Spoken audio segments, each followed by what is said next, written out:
ዩናይትዶች ብራያን ምቤሞን ለማስፈረም ያቀረቡት ሁለተኛ ጥያቄ በድጋሚ ውድቅ ተደርጎባቸዋል። በመጀመሪያው ዙር 40 ሚሊዮን ቢያቀርቡም ውድቅ ተደርጎባቸው ነበረ። ሁለተኛው ዙር ላይ ግን የሆነ ይበልጥ ወደ ዝውውር የሚፈጸምበት አይነት ነገር ይመስል ነበረ። 65 ወደ 63 አካባቢ ጠጋ ብር እንኳን ቢያቀርቡ ቤንፎርዶች ሊቀበሉ አልቻሉም። ቀጥታ የሚከፈል 55 እና 7ቱ ደግሞ ፕላስ ነበረ። ግን ቤንፎርዶች አሁን ላይ እንዳልተቀበሉ እየተነገረ ይገኛል እና ብራያን ምቤሞም የራሱን አስተያየት በዚህ ዝውውር ላይ ሰጥቷል። እንግዲህ እሱን የምንመለከት ይሆናል። ለቻናሌ አዲስ ከሆናችሁ ሰብስክራይብ ማድረጋችሁ እንዳረሱ። ወደ ቪዲዮ ነው።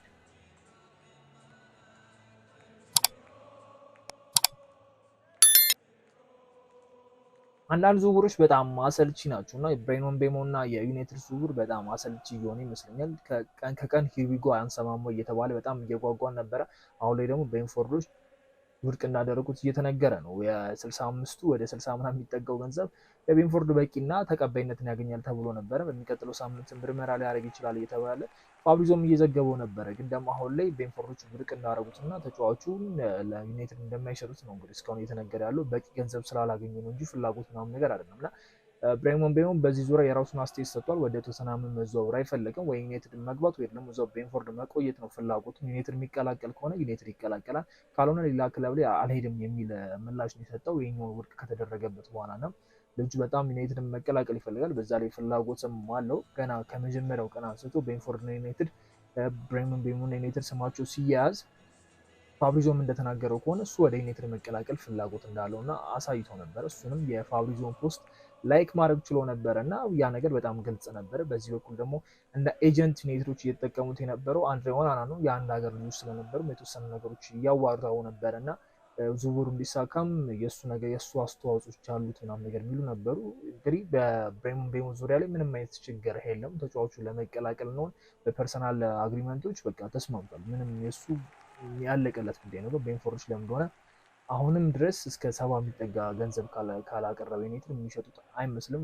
ለሁለተኛ ጊዜ ሪጀክት ተደርጓል። እንግዲህ አሁን ማታ ላይ በወጣው ዜና እና ዩናይትድ ለሶስተኛ ጊዜ ይህንን ጥያቄ ያቀርባል ወይስ ትቶ ቤንፎርድን ሌላ ተጫዋች ከብራያን ምቤሞ ውጭ ሌላ ተጫዋች ለማስፈረም ይሯሯጣል የሚለው ነገር በጣም ከባድ የሚሆን ይመስለኛል። እንደ ብራያን ምቤሞ ክለቡን ፈልጎ እሺ ብሎ ተቀብሎ ግን ደግሞ በብር የማይስማማ ተጫዋች አያገኝም ብዬ አስባለሁ። በዛ ላይ ደግሞ ገበያው ላይ ልክ እነሱ አይነት ተወዳዳሪ ወር ደግሞ እንግሊዝ ፕሪሚየር ሊጉን የመረጠ ለአሞሪም ማጫወት የሚሆን ተጫዋች እናገኛለን ዩናይትድ ያገኛሉ የሚለው ነገር በጣም ተጠባቂ ነው የሚሆነው። የብራያን ምቤሞ ዝውውር ያልቃል ተብሎ ሲጠበቅ ጭራሽ ከቀን ከቀን ነገሮች እየሰፉና በጣም እየተንዛዙ እየመጣ ነው። ሶስተኛ ጥያቄ ዩናይትድ ያቀርባል ብዬ አስባለሁ እና ሶስተኛው ጥያቄ ምናልባትም ከ65 በላይ አድ ኖሮት ግን እስከ 70 የሚጠጋ 70 የሚደርስ ከነ አዱ 70 የሚደርስ የሚሆን ይመስለኛል። አንደኛ የቶተንሃም ነገር ነው።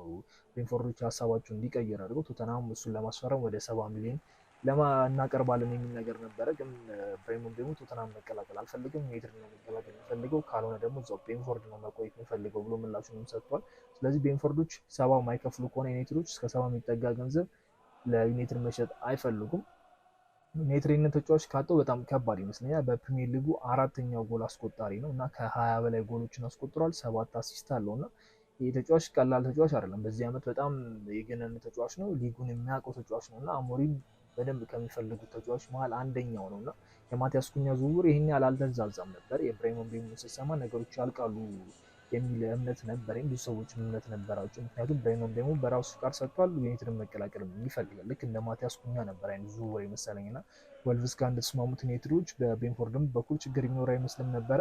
ግን ደግሞ የቤንፎርዱ አሰልጣኝ ለቀው ወደ ቶተንሃም መሄዳቸው ቶተንሃምን ድጋሚ የብራያን ምቤሞ ዝውውር እንዲያነሱት አድርገዋል። ምክንያቱም ፈላጊው ነበሩ ቶተንሃሞች፣ ግን ደግሞ ዩናይትድን ስለመረጠ ትተውት ነበረ።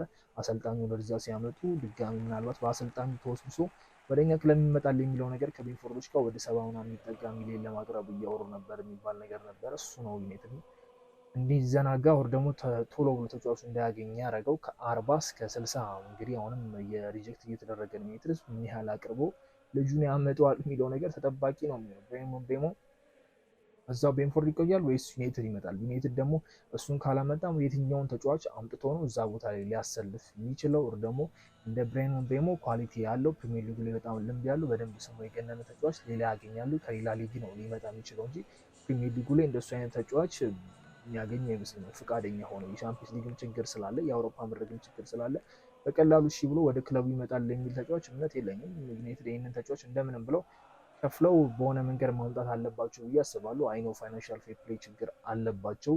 ተጫዋች ሸጠው ገንዘብ ማግኘት አለባቸው ወጪ ሲያወጡ። ግን ደግሞ በዚህ በኩል ደግሞ እንደ ጄደን ሳንቾ ፈላጊያቸው በዝቷል። ጁቬንቱስ አለ፣ ናፖሊ አለ፣ በዚህ በኩል ፌነርባቼም እና ልጁ ትንሽ ደሞዙ እና ክለቡ የሚስማሙ ከሆነ ከዩናይትድ ጋር ሌሎች የክለቡ ነገር ያለቀለት ጉዳይ ነው እና የእነሱ ገንዘብ በአርሳ ራሽፎርድን ብሎ ከመጣ ገንዘቦች ኢንቨስት ማድረግ ይችላሉ ብዬ አስባለሁ እና ቤንፎርዶች ኦልሞስት የ5 ሚሊዮን እና የሚጠጋ ገንዘብ አለመስማማት ነው እና ዩናይትድ 5 ሚሊዮን ላለመጨመር ብሎ ብሬመን ቤሞን የሚያክል ተጫዋች በፕሪሚየር ሊጉ ልምድ ያለውን በደንብ የሚያስፈልገውን በግራ በኩል ለአሞሪ ማጫወት የሚሆነውን አይነት ተጫዋች ያጣሉ የሚል እምነት የለኝም። ምናልባትም የሶስተኛውን ጥያቄ በሚቀጥለው ሳምንት ላይ ያቀርቡ ይችላሉ። ምክንያቱም ፕሪሲዝን አለ። ከፕሪሲዝን በፊት ነው አሞሪም ተጫዋቾች የሚፈልጋቸው እና ወሳኝ ተጫዋች ነው ለአሞሪ ማጫወት በዛ ቦታ ላይ ልጁ በደንብ አጫወቱ የሚያውቁ አይደለም። ማቲያስ ኩኛ በ3-4-3 ተጫውቷል በወልቭስ ውስጥ፣ ግን ደግሞ በቤንፎርድ የነበረው አጫወት ሌላ ስለነበረ የአሞሪም አጫወት ለመልመድ ፕሪሲዝን በጣም ወሳኝ ነው እና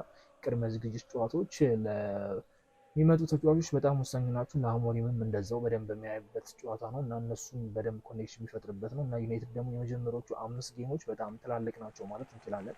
የሊጉን ቶፕ 6 ላይ ያሉ ቲሞች አርሰናል፣ ቼልሲ እና ሲቲ ነው የሚያገኙ። ስለዚህ ቢያንስ ጠባብ ነው ቲሙ እስከሚዋሃድ ምናምን የሚባል ነገር የለውም። ቀጥታ አርሰናልን አግኝቶ ነው የሚጀምረው። ከዛ ፉላን በርንሌይ ያለ፣ ከዛ ቼልሲ እና ሲቲ ነው የሚሆነው ነው ከባድ ነው የሚሆንበት። ያንን ነገር ለመቋቋም ከፕሪሲዝን ላይ ተጫዋቾቹን ሁሉ ሰብስቦ በደንብ ከእሱ አጫወት ጋር ማላመድ ከተጫዋቾቹ ጋር እርስ በርስ ማግባባት ስላለበት ዩናይትዶች ምናልባትም ፈጥነው የሶስተኛ ጥያቄ ለማቅረብ ይሞክራሉ። ቤንፎርድ ሶስተኛውን ጥያቄ መቀበል እድል አላቸው የሚል እምነት አለኝ። ሶስተኛውን ሪጀክት ተደረገ፣ ግን ዩናይትዶች አይናቸውን ወደ ሌላ የማዞር እድል አለው። ይህ የዝውውር አለመሳካቱ ዩናይትድ አጥቂና በረኛ ይፈልጋል። እነሱ ላይ ፎከስ እንዳያደርጉ፣ እነሱ ላይ እንዳያራሩጡ ነው እያደረገ ያለው። አሁን ጠቅላላ አይናቸው በሙላ ማለት ይቻላል ብሬመን ቤሞ ላይ ነው እና ብሬመን ቤሞ በዚህ በኋላ ዩናይትድን እየጠበቀ ነው። ፍላጎት አለው። ሌላ ክለብ መቀላቀል አልፈልግም፣ ካልሆነ እዛው ብሬንፎርድ ነው የምቆየው ወይ ደግሞ ዩናይትድ ነው የሚሄደው እያለ ነው እና ተጫዋቹና ክለቡ ተፈላልገው ግን ደግሞ አንደኛው ክለብ በ5 ሚሊዮን እና የሚጠጋ ገንዘብ ምክንያት እንደዚህ ነገሩን ሲያንዛዘው በጣም ያናዳል እና ቤንፎርዶች ይህን ያህል ከባድ ገንዘብ መጠየቃቸው በጣም ገርሞኛል። ያው ልጁ እንደሚያስፈልገው ስለገባው ነው። ዩናይትድም በደንብ ጠንክሮበት ስለሄደ ነው እንደዚህ ያሉት እንጂ ሌላ ፈላጊ ቢሆን ኖሮ የዚህን ያህል ድረስ አይሄዱም ነበር። ሌላ አማራጮች ይፈልጉ ነበር። ግን ዩናይትድ ሌላ አማራጭ የመፈለግ እድልም አይኖረውም። ተስማምቶ ዩናይትድ ለመግባት በዚህ ሰዓት የሚፈልጉ ተጫዋቾች በጣም ጥቂት ናቸው። አሁን ቪክተር ኮሬሽን ወደ ዩናይትድ አይኑን አዙሯል እና ዩናይትድ የሚያስፈርመው ከሆነ ለመቀላቀል ዝግጁ ነው የሚል ወሬዎች አሉ። እሱም አርሰናልን አማራጭ አድርጎ ነበር። አማራጩ እንደማይሳካለት ስለሚያውቅ ነው ወደዚህ ዞሮ እና አብዛኛው በዚህ ሰዓት ላይ ዩናይትድ 15ኛ መጨረሱን መጥፎ ዓመት ማሳለፉን ተከትሎ ምንም አይነት የአውሮፓ መድረክ አለመሩን ተከትሎ አብዛኛው ተጫዋቾች ዩናይትድ ለመቀላቀል በደንብ እንትን ይላሉ፣ ያዳግታሉ። የልጅነት ሲደግፉት የነበረው ክለብ ካልሆነ ወይ ደግሞ የአፍሪካ ተጫዋቾች በደንብ በእኛም ሀገር እናውቀዋለን ምን ያህል ዩናይትድ እና አርሰናል ደጋፊ እንዳላቸው እና አፍሪካዊ ተጫዋች ሆኖ ዩናይትድ የአርሰናል የመጫወት ፍላጎት የሌለው አለ ብዬ አላስብም ነው።